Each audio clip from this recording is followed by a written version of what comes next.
नमस्कार. मी इतिहास अभ्यासक गणेश ठोकळ आपलं मनपूर्वक स्वागत करतो. आजच्या भागामध्ये आपण पाहणार आहोत की आज अस्तित्वात असणाऱ्या पारनेर तालुक्याची प्रशासकीय रचना सन 1881 साली कशी होती, पारनेर तालुक्याची एकूण लोकसंख्या किती होती, कुठल्या कुठल्या गावामध्ये आठवडे बाजार भरत होते, आता अस्तित्वात असणाऱ्या सजा म्हणजेच त्यावेळेच्या तर्फ 1881 साली कुठे कुठे होत्या आणि कुठली कुठली गावे पारनेरला जोडली, पारनेरमधील कुठली कुठली गावे दुसऱ्या तालुक्याला जोडली, याचाच अर्थ आज अस्तित्वात असणारा पारनेर तालुका 1881 साली कसा होता हेच आज आपण पाहणार आहोत. 1881 चा अपरिचित पारनेर.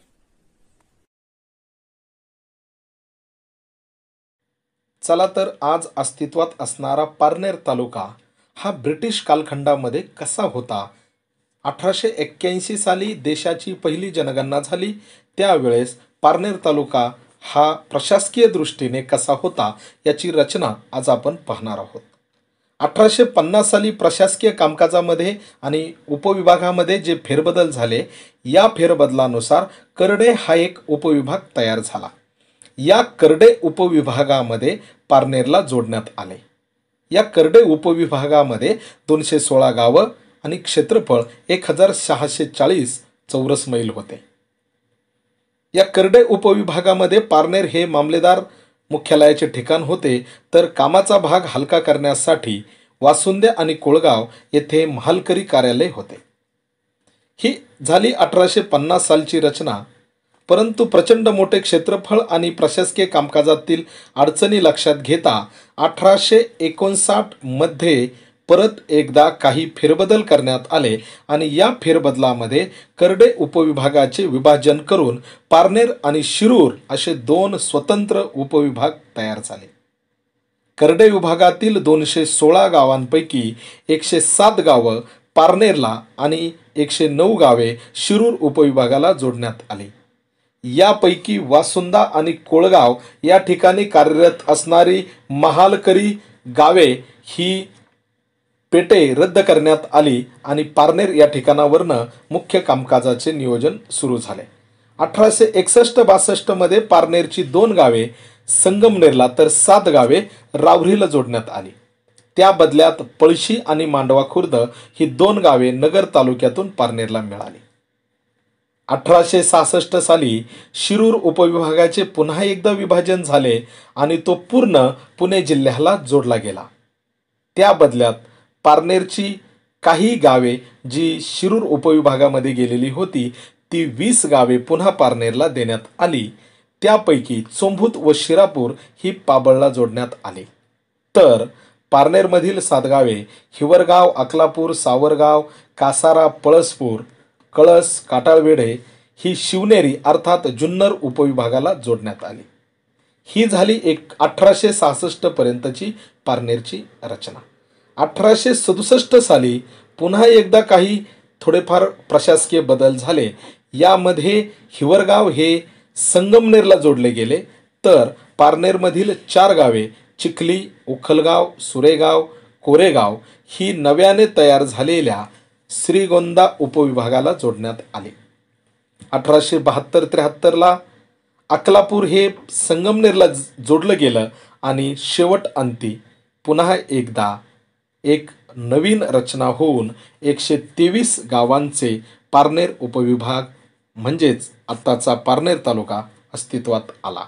या 123 गावांमध्ये 107 गावं ही मूळची तर 16 गावे ही आदलाबदल देवाणघेवाण मधील मिळून अशा 123 गावांचा पारनेर तयार झाला. या पारनेरमध्ये प्रशासकीय कामकाज करत असताना एकूण 14 तर्फ तयार करण्यात आले. आजच्या भाषेत आपण त्याला सजा असे म्हणतो. प्रत्येक तर्फला किंवा तर्फेला वेगवेगळी गावे वाटून देण्यात आली. त्यापैकी पहिली तर्फ होती हवेली. या हवेली तर्फमध्ये 15 गावे जोडण्यात आली. या 15 गावांमध्ये पारनेर, पळवे बुद्रुक, पळवे खुर्द, अबधूप, लोणी, वडनेर अशी वेगवेगळी 15 गावे यामध्ये जोडण्यात आली.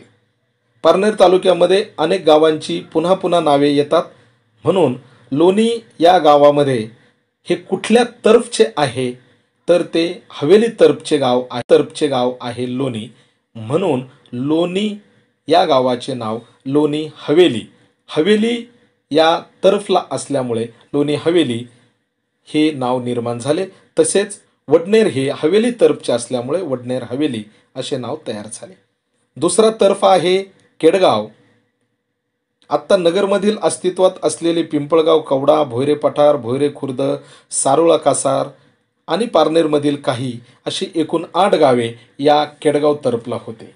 तिसरा तर्फ होता प्रशासकीयदृष्ट्या कामकाज करण्यासाठी, तो म्हणजे करडे तर्फ. या करडे तर्फला एकूण 11 गावे होती. आत्ताच्या शिरूरमधील डोंगरगाव आणि नगरमधील हिवरे झरे हे या करडे तर्फला जोडलेले होते. गांजी भोयरे तर्फला 14 गावं, निघोज तर्फला 15 गावं जे आत्ता निघोजच्या आजूबाजूला आहेत. त्यापैकी आत्ता शिरूर तालुक्यातील टाकळी हाजी हे गाव 1881 साली पारनेर उपविभागात निघोज तर्फला जोडलेले होते. पुढचा तर्फ आहे किंवा सजा आजच्या भाषेत, ती म्हणजे खातगाव. आता या खातगाव सजाचे नक्की मुख्यालय कुठे होते याचा आढळ होत नाही, परंतु या खातगाव तर्फला एकूण 5 गावे होती: भाळवणी, वडगाव आंबली, भांडगाव, जामगाव आणि ढवळपुरी. पुढचा तर्फ आहे वासुंदा. या वासुंदे तर्फला एकूण 13 गावे होती.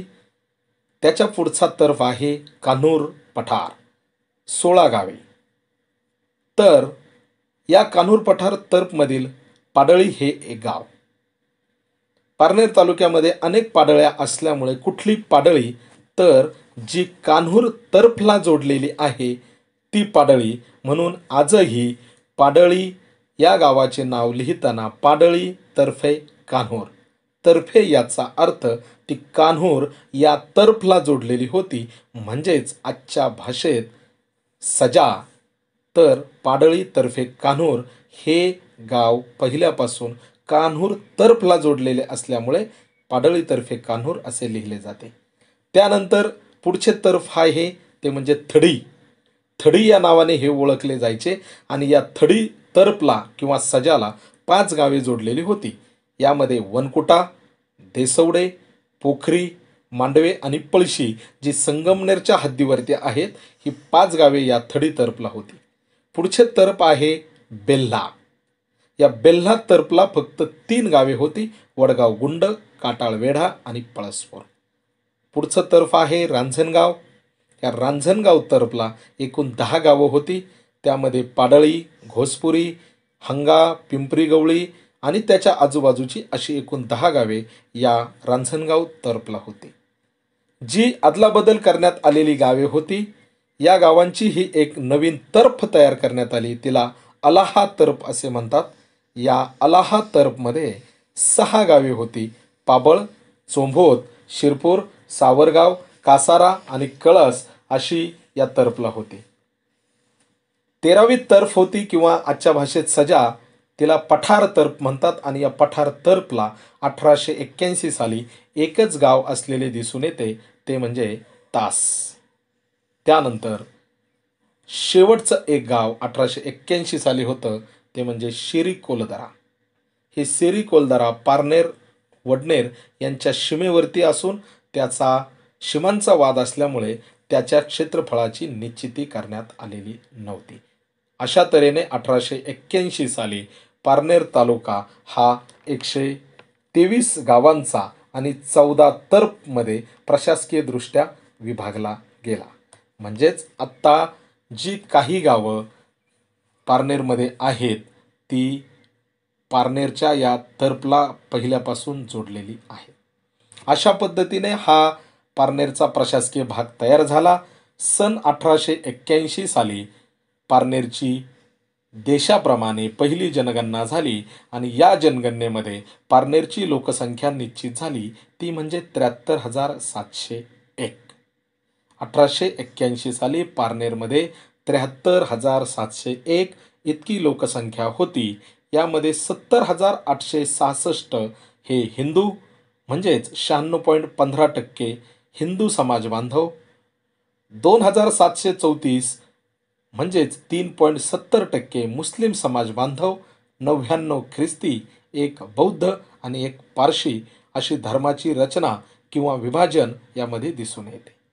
2627 ब्राह्मण, 38,774 हे शेती करणारे अर्थात कुणबी, 3,962 माळी समाज, 3,898 धनगर समाज, 1,086 वडार समाज, 762 सुतार समाज, 724 सोनार समाज, 210 वंजारी समाज.